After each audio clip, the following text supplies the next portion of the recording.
Hi, folks. Shelley Lynn Michaud. Hello, Shelley. AK Poster says, Swedish fans here. Yay. Gracie Molly says, hi from Halifax. Luke is the best brewmaster. I wouldn't go that far, but thank you. GAC Graphic Apparel says, I'm enjoying a growler of Moose IPA right now. Yeah, so that's Gary's yesterday pick up the Moose Straw, which is one of the beers that we still have on tap now. Oh, awesome.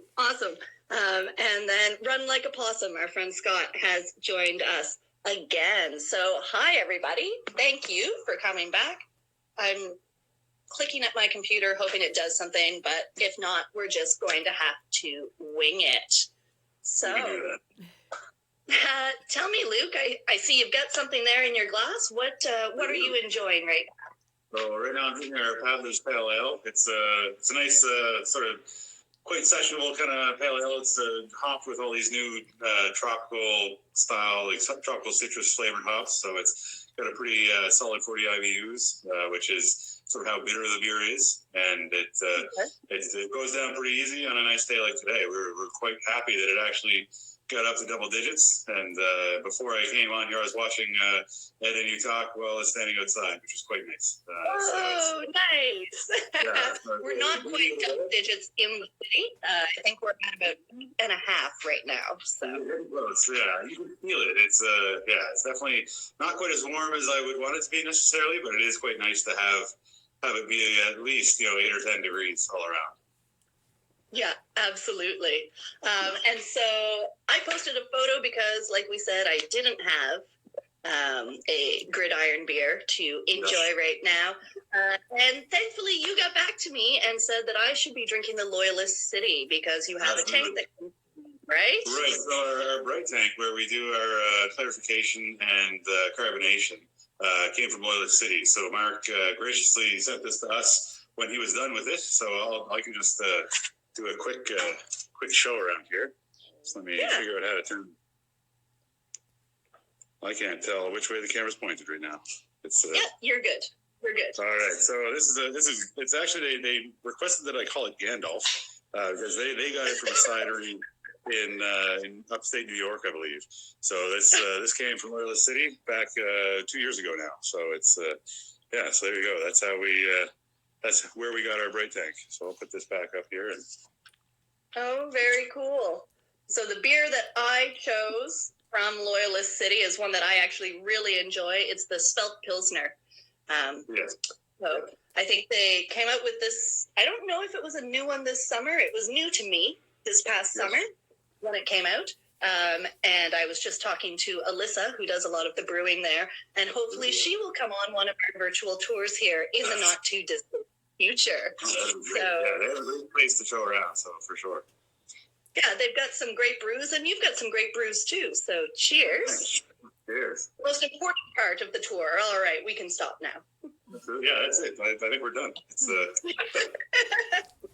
So, I mean, I guess to get started, we've got a few people on, so I guess I'll start officially. My name is Jillian Nadeau, and I'm the owner of Uncorked Tours, and I'm so excited to welcome you onto our second virtual brewery tour. We just finished one with Ed up at York County Cider, and now we are super fortunate to be joined by Luke MacGregor, who is the owner and brewer at Gridiron Brewing in Hampton. So, Luke, why don't you start by maybe telling me a little bit about where your love for making beer comes from and why on earth you thought it was a good idea to start a brewery. Sure, yeah. So I've been brewing for about 15 years. I started when I was freshly graduated out of university, and I was working in Halifax, and there were a couple of very good breweries making some very good beer there. But of course, my first job did not pay extremely well, so I thought, I bet that I could make beer. And I had a coworker who made beer as well, and I thought, this can't be that hard to do. So we started off and did, it was my wife and I, or I guess technically she was my girlfriend at the time, but anyhow, we've moved on since then. But we did a few different batches of beer, and some of them turned out fairly well, and some of them were really, really terrible. And then we just kept on going, getting bigger, and moved into all grain brewing, and then we eventually. Oh, I think we lost you there.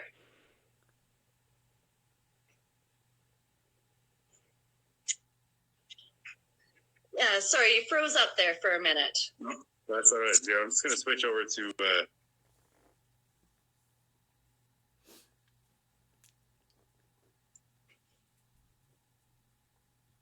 This isn't bad, folks. This is our first technical difficulty. We're doing really well with this.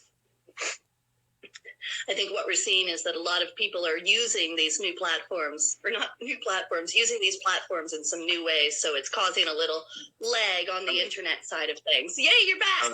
There we go. Yeah. So our Wi-Fi in the brewery is not great. It's a little underwhelmed here. So I'll be running this off the phone. So hopefully that'll keep up. But yeah. So we made a bunch of beer that wasn't. Some of it was good, some of it wasn't. We got a little bit bigger, and then we thought we'd look at opening a brewery. We had a couple of friends that were talking about it as well. And this would have been around 2000, 7, 8, something like that. And then my wife and I got married, and we had kids, and all the friends that we had also got married and had kids, and nobody had any free time anymore. So we ended up putting that on hold for a bit. And then I eventually, the company I worked for, I got a transfer to St. John. My wife's from St. John, or outside of St. John, so it was easier with kids and all that stuff. I was traveling a lot, so I thought, okay, let's move closer to her home, and then we got this house in Hampton that had a gigantic garage, which is actually it's an old church that they tore down in 70 or 71, and then they rebuilt it here. And it operated as a garage for about 20 years or so, and then has been through a couple other things. It was a woodworking shop. And then now it's a brewery. So it from a church to a garage to a woodworking shop to a brewery, it's had a good run for sure. And then we started refurbishing. That's right, yeah. We started refurbishing everything in 2015. Got everything registered for the business in 2016, 2017. Started our licensing process in 2017, and then 2018 had the first keg out the door. So it was definitely a lot of work, and definitely a lot of passion went into it. So it's so far we started just selling kegs to bars in 2018, and then last summer we through a lot of effort between us and negotiating with the town of Hampton again we're selling growlers out of essentially our garage, which is quite unusual for most places who are still in a fairly residential area, but they're quite happy to have another business in the town, and they've done a lot to support us. So that's sort of the trajectory that got us here. Okay, wow. So yeah, it sounds like Hampton has been super supportive for you, which is wonderful. So I'm just going to take a look here. We've got some more people that have joined us, and I'm really bad at actually looking at all of these. Oh my gosh, everywhere. K Judge 68 has joined us. Crandallmeyer Kathy has joined us. Julianne Hamilton 5 sends a wave. Hi, Julie. Miriam Avery has joined us. Hi, Miriam. The Perfect Enviro Mom, Kate's _106. They've both joined, as well as Brittany McGrath 23. Hi, Brittany. And Gecko03 has joined us and says hello. Hi, Gecko03. Thank you guys all for joining us on our virtual brewery tour. I'm Jillian with Uncorked Tours, and I'm here with Luke of Gridiron Brewing. So we started off with the name of Matchstick Beer Factory, and there was at the same time a restaurant in Hampton opened that was the Match Factory restaurant. And the story of that is that there used to be a match factory on the end of our street. So it was, and the owner of the Match Factory restaurant, Bill, also lives on the same street, of course. So we thought, it's not a big deal. It'd be like similar to Loyalist City. There's Loyalist City, everything in St. John, including a brewery. And people have, no real difficulty differentiating between the brewery or the taxi company or whatever else. But there was every beer fest we went to for the first 6 months, people thought that we were located in the restaurant. And so we thought, it's and it was hard for them to we obviously we sold beer at the restaurant. We have 2 taps there, and we didn't want to shake things up too much with them by we were legally registered as Matchstick Beer Factory, So we probably could have done something to force them out of a name or whatever, but it wasn't. That would have been very rude and not very. The whole industry is not that kind of aggressive, I don't think. And we weren't, completely tied to the name. So we looked at other options and settled on Gridiron Brewing. So Gridiron is it's a set of rapids. I grew up in Nova Scotia, just outside of Yarmouth. And I grew up on a farm. Next to the farm, there was a river, and upstream from the river, there's a set of rapids called the Gridiron Falls. So it's just sort of a throwback to growing up on the farm. We used to take canoes and run down the falls any chance we got, and we have about a 50-50 success rate of getting out dry, but we certainly have had a lot of fun with it. So it was that's where the new name came from, and we're going to stick with that for a while now, for sure. I mean, just until it's time to change, right? We already took a bunch of shirts with Gridiron on it, so we're probably not going to change now. It's right.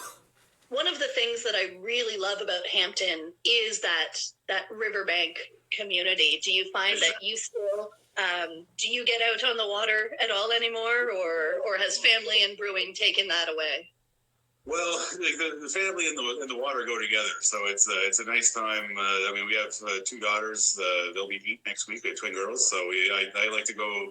We have neighbors that store our canoe for us. So we live almost on the river, but across the street from it. So we have neighbors across the street. So our canoe is at their house, and we just go down whenever we want to and go for a little paddle. So it doesn't happen as often as we want, but usually, a couple of times a month we'll get out, either my wife and I or me and the girls or whoever else, and we still spend a lot of time, going up and down in this case, Kennebecasis River, but it's quite a nice scenic river. There's a couple of other, businesses that are based right by the boat launch there. So there's the Zelda's River Tours, which is nice because we've done that a couple of times where we'll get on the boat and we'll go for a little ride, do some fishing, that kind of stuff.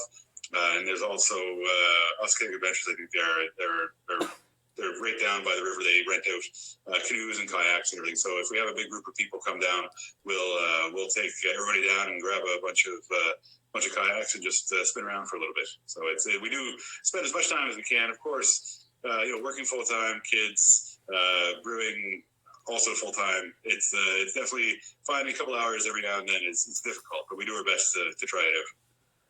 Oh, awesome. Yeah, it's a lot of full time, right?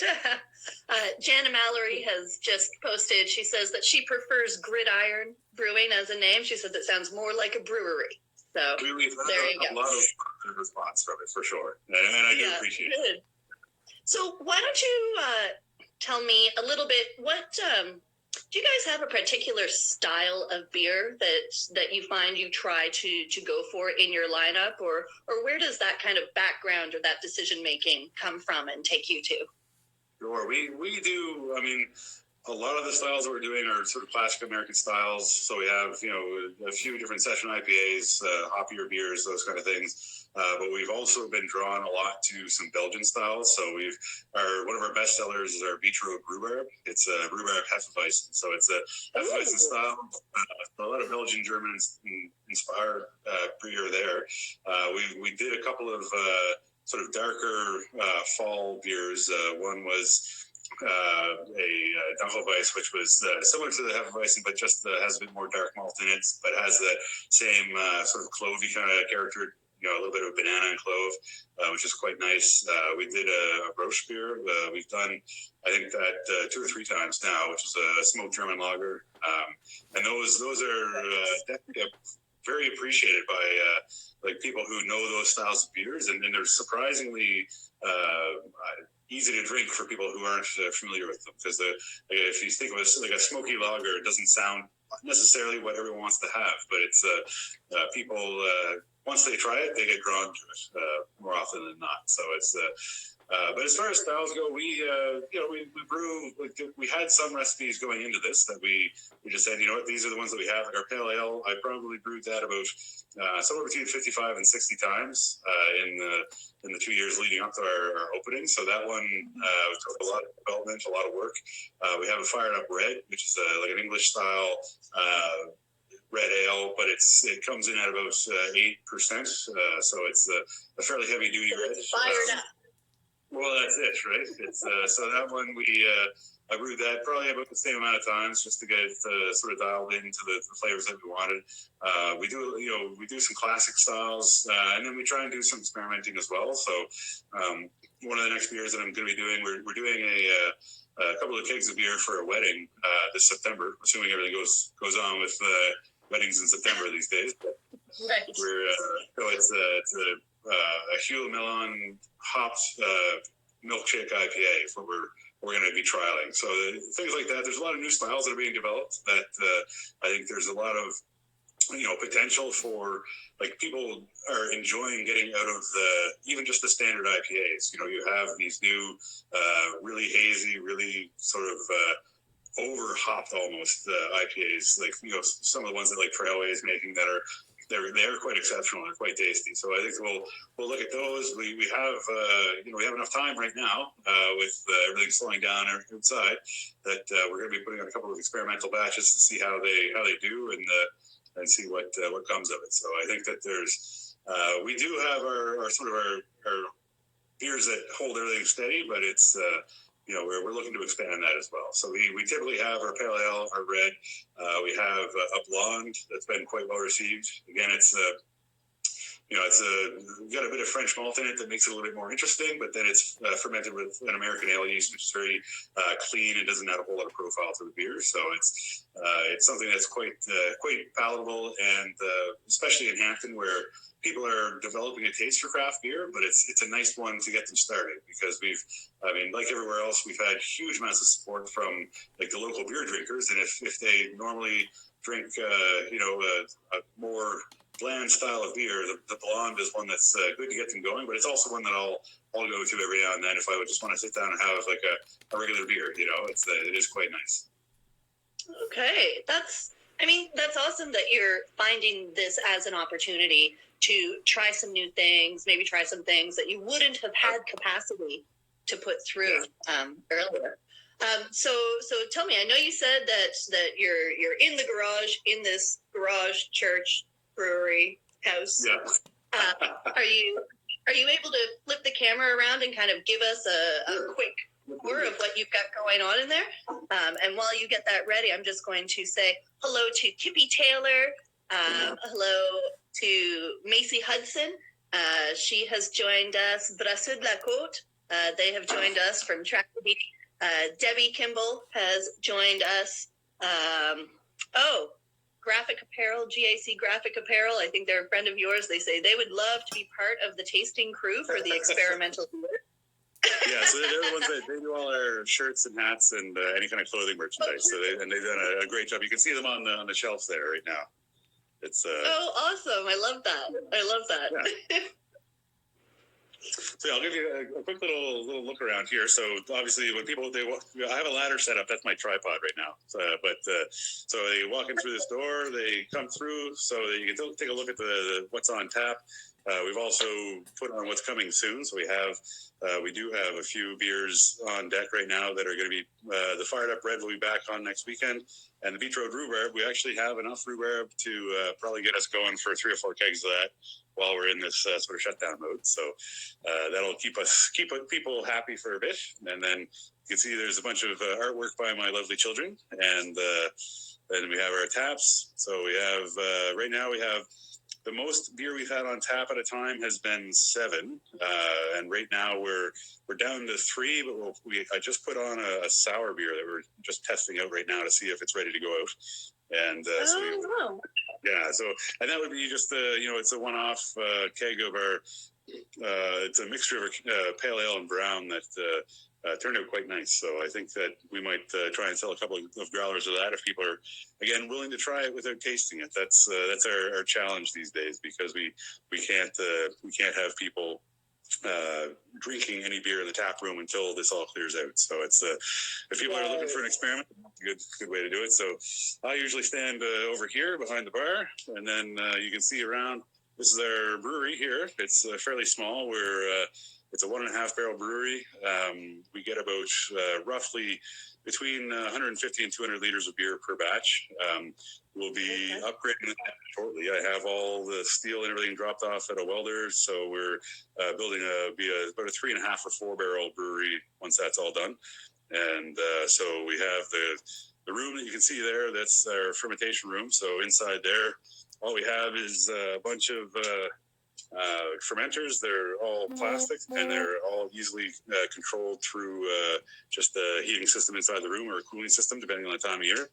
And when it's done there, we bring it into our bright tank, which again, that came from Loyalist City back in the beginning days. So that's pretty much our brewery. Once it goes inside of there, it goes into kegs, and then the wall that has our tap list also has that's our fridge. So that's something that we built ourselves to keep all the kegs cool.